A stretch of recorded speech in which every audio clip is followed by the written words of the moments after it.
Panchmahal dairy દ્વારા શહેરા તાલુકાના તાડવા ખાતે શહેરા તાલુકાનો મિલ્ક ડે ઉજવવામાં આવ્યો હતો, જેમાં મોટી સંખ્યામાં સભાસદો ઉપસ્થિત રહ્યા હતા.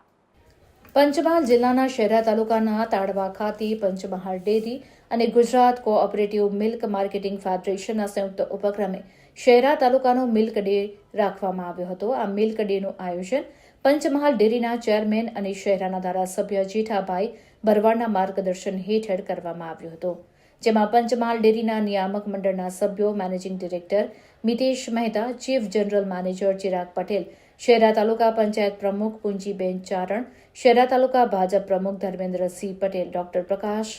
હિતેશ પટેલ, શહેરા તાલુકા ભાજપ પૂર્વ પ્રમુખ મગનભાઈ પટેલિયા, જિલ્લા પંચાયત સદસ્ય કિરણસિંહ બારિયા, હાજાભાઈ ચારણ સહિત પંચમહાલ ડેરીના અધિકારીઓ, ભાજપના પદાધિકારીઓ અને હોદ્દેદારો તેમજ દૂધ મંડળીના સભાસદો ઉપસ્થિત રહ્યા હતા.